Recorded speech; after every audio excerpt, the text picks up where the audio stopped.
Today I'm going to show you how to roast a pepper by charring its skin over a gas range. This method removes the tough outer skin and partially cooks the pepper. The end result is a soft, smoky, and tender piece of pepper that can be used on any variety of dishes. This is a roasted bell pepper, eggplant, and arugula salad. They are great additions to antipasto displays like these examples from our trips to Tuscany and Umbria. They're also good in Spanish cuisine, on or in a Spanish tortilla, in paella, and of course they're excellent on pizzas. I have a Blue Star range here that I love, and one of the problems is peppers, don't roast very well on a burner like this because they fall down into the flame too much. And if you have a smaller pepper, let's say poblanos or habaneros or whatever type of pepper you might want to be roasting and charring the skin, it doesn't work real well. So in Europe they use these little rings. It's a reducer for the gas range, and they use it a lot for espresso pots and any smaller pots. It works really well for. So you just put that on the burner and it rests on the 4 points there, and then your pepper can sit in any direction, and it makes it so much easier to roast them and blacken the skin.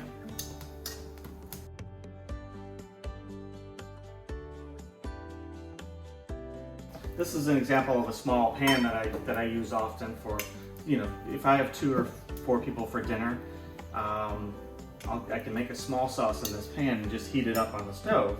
And with a ring like this, with the adapter, it makes it easy to do that. Otherwise you're trying to balance it on there, and which is not always easy to do.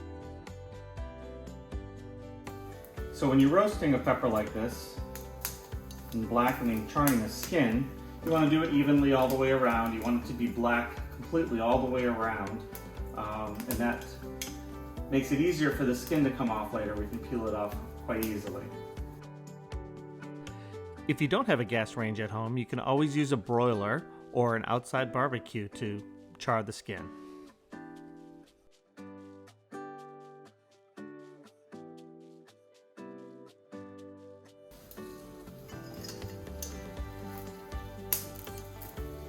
And just keep rotating it until all the sides have been blackened.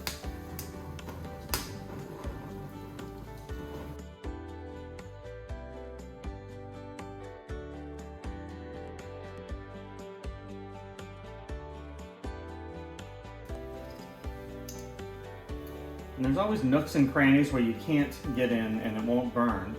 So what I do in that case is I take my torch, and this is just a plumber's torch that I got at a local hardware store, and just use that to burn the rest of the skin.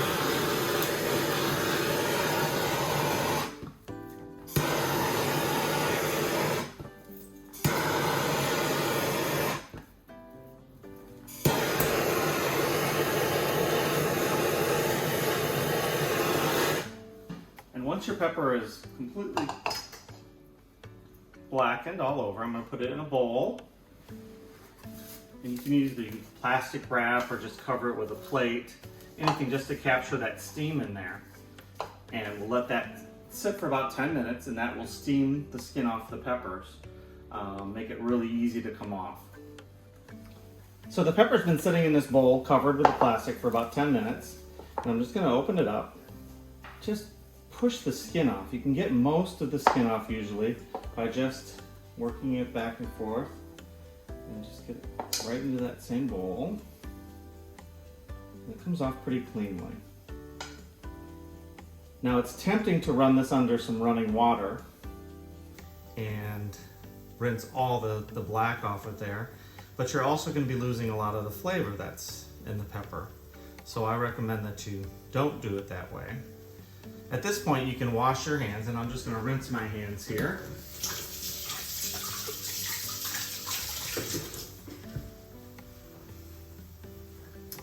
And then come back just with a paring knife and take the paring knife and scrape away any of the black char that's in there. And a little black char isn't going to hurt anybody. It just makes it look like it's a freshly roasted pepper versus a canned or jarred one.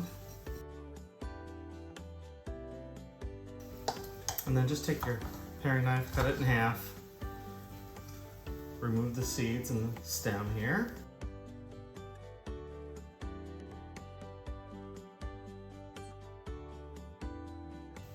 And a fresh roasted pepper like this has so much more flavor than anything you get in a can or a jar.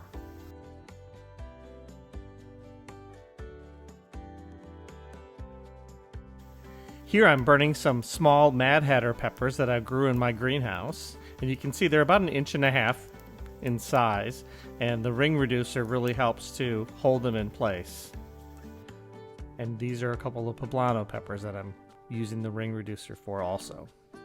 Hopefully you enjoyed this video and are inspired to recreate it at home.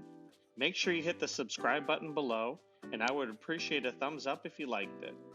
Comment below if you have any suggestions or requests for future videos. Check out my website at chefmichaelsalmon.com for recipes, my online store with links to my favorite tools and ingredients, and information on my 2 cookbooks.